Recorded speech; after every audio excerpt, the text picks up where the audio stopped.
यह कहानी मिस्र के उस अद्भुत पिरामिड की है जिसे आज हम ग्रेट पिरामिड ऑफ गीज़ा के नाम से जानते हैं। ये पिरामिड जो 4400 साल पहले फ़राओ खुफू के आदेश पर बनाया गया था, रहस्यों से भरा हुआ है। कैसे इन विशाल पत्थरों को लाया गया, कैसे इतने वर्षों तक यह अडिग खड़ा रहा और इसमें छिपे रहस्य आज तक दुनिया को चकित कर देते हैं। आइए इसी पिरामिड के बनने की कहानी को एक नए रूप में देखते हैं। एक ऐसी कहानी जो आपको 4500 साल पीछे ले जाएगी, जहां हर पत्थर, हर रेत का कण अपने भीतर एक गूढ़ रहस्य समेटे हुए है। मिस्र के राजा खुफू, जिन्हें फ़राओ खुफू के नाम से भी जाना जाता है, नील नदी के किनारे बसे अपने विशाल साम्राज्य का निरीक्षण कर रहे थे। उनके मन में एक विचार ने जन्म लिया, मैं अमर हूँ मेरे साम्राज्य की भांति, परंतु मेरा शरीर नश्वर है। मुझे एक ऐसा स्मारक चाहिए जो मेरे जाने के बाद भी मुझे इस दुनिया में जीवित रखे। फ़राओ खुफू ने अपने मंत्री और वास्तुशिल्पी इम्होटेप को बुलाया। इम्होटेप एक अत्यधिक बुद्धिमान और कुशल वास्तुशिल्पी था। वह सृष्टि की गहरी समझ रखने वाला एक विद्वान और रहस्यमय व्यक्तित्व था। फ़राओ ने उसे एक ऐसा पिरामिड बनाने का आदेश दिया जो उनकी मृत्यु के बाद उन्हें अमरता प्रदान करे। ये स्मारक इतना भव्य हो कि इसे देखकर लोग सदियों तक मेरे नाम का स्मरण करें, फ़राओ ने इम्होटेप से कहा। इम्होटेप के दिल में फ़राओ के प्रति अगाध श्रद्धा और विश्वास था। उसने यह चुनौती स्वीकार कर ली, लेकिन उसे मालूम था कि यह कार्य साधारण नहीं होगा।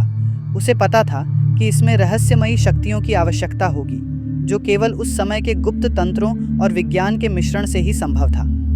पिरामिड का निर्माण करना कोई साधारण काम नहीं था।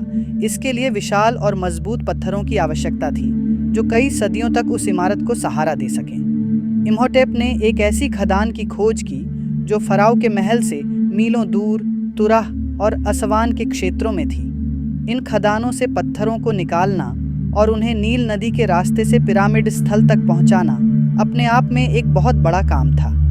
इन पत्थरों में सबसे महत्वपूर्ण थे सफ़ेद चूना पत्थर, जो पिरामिड को उसके बाहरी आवरण के लिए चाहिए थे ताकि वह दूर से चमके।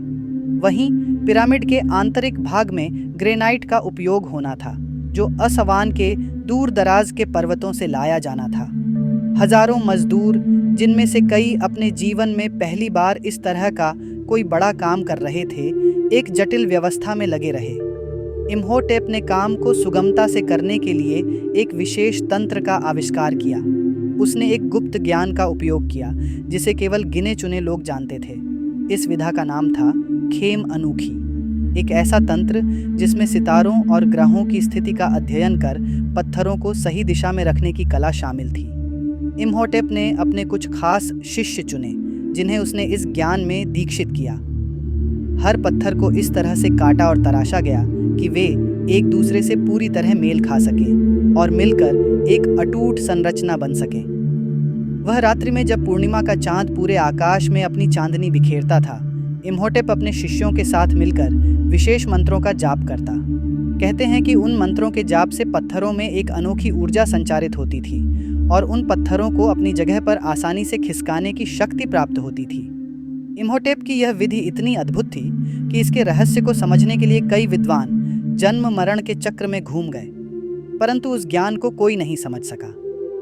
पिरामिड के निर्माण में लगभग 1 लाख मजदूरों ने हिस्सा लिया। इन मजदूरों में से कुछ मिस्र के थे, जबकि कई दूर दराज के इलाकों से आए थे। यह कार्य उनके जीवन का सबसे बड़ा कार्य था, जिसमें उनके परिवार की पीढ़ियां लग गईं। रोजाना सुबह उठकर ये मजदूर अपनी अपनी भूमिका निभाने लगते थे। कोई पत्थर तराशता तो कोई उसे सही दिशा में लगाने का काम करता। वहाँ एक खास रस्सियों और लकड़ी की पट्टियों का उपयोग किया जाता था, जिनके जरिए पत्थरों को उठाया और एक जगह से दूसरी जगह किया जाता था। मजदूरों के बीच एक कहानी प्रचलित थी कि जो भी व्यक्ति इस पिरामिड का निर्माण पूरा होते देखेगा, उसे फ़राओ की आत्मा का आशीर्वाद मिलेगा और उसकी आत्मा अमर हो जाएगी। इस विश्वास ने मजदूरों में एक अद्वितीय समर्पण और शक्ति का संचार किया। पिरामिड का निर्माण केवल ताकत और मेहनत से ही नहीं हुआ, इसमें गहन गणितीय ज्ञान का भी उपयोग हुआ। इम्होटेप ने एक ऐसी डिज़ाइन तैयार की जिसमें पिरामिड के चारों कोने इस तरह स्थापित किए गए कि वे 4 प्रमुख दिशाओं की ओर इशारा करते थे। पिरामिड का झुकाव और आकार इस तरह से बनाया गया था कि यह आकाश में स्थित एक खास नक्षत्र ओरायन की दिशा की ओर इंगित करता था। यह वही नक्षत्र था जो फराओ खुफू के जीवन और मृत्यु के प्रतीक के रूप में माना जाता था। कहते हैं कि इम्होटेप ने आकाशीय दर्पण का उपयोग किया था, जो एक जादुई यंत्र था और जो सितारों की गति को दिशा देने में मदद करता था। इस यंत्र का रहस्य आज भी अनसुलझा है और यह भी माना जाता है कि यह किसी अन्य दुनिया से आई वस्तु थी। लगभग 20 वर्षों तक चले इस असाधारण कार्य के बाद पिरामिड का निर्माण पूरा हुआ। यह संरचना अब उस स्थान पर खड़ी थी जहां से इसे मीलों दूर तक देखा जा सकता था। इसकी सफ़ेद चूना पत्थर की दीवारें सूरज की किरणों में चमकती थीं, जैसे कोई स्वर्गीय प्रकाश धरती पर उतर आया हो। फराओ खुफू ने इसे अपनी आत्मा का अंतिम आवाज़ घोषित किया और अपने शरीर को यहाँ रखवाने का आदेश दिया। कहते हैं कि इम्होटेप ने इसके निर्माण के अंतिम चरण में एक गुप्त कक्ष का निर्माण किया, जिसमें फराओ की आत्मा को सुरक्षित रखने के लिए एक खेम तालिस्मान रखा गया। यह ऐसा जादुई ताबीज़ था जो फराओ की आत्मा को सदियों तक इस पिरामिड में बनाए रखता, और यही कारण है कि इस पिरामिड का रहस्य आज भी बना हुआ है। आज भी वैज्ञानिक इस बात को नहीं समझ पाए हैं कि इतने भारी पत्थरों को बिना आधुनिक उपकरणों के कैसे उठाया गया और उन्हें इतनी सटीकता के साथ कैसे लगाया गया। हर पत्थर, हर दिशा, हर नक्षत्र की स्थिति को इतने सूक्ष्मता से कैसे समझा गया, यह सब आज भी एक अनसुलझा रहस्य बना हुआ है। मिस्र का यह पिरामिड न केवल एक महान संरचना है, बल्कि यह मानव जाति के बुद्धिमत्ता, समर्पण और रहस्यमय विज्ञान का प्रतीक है। यही है मिस्र के ग्रेट पिरामिड की कहानी, एक ऐसी कहानी जो शक्ति, बुद्धि और रहस्य को एक साथ पिरोती है।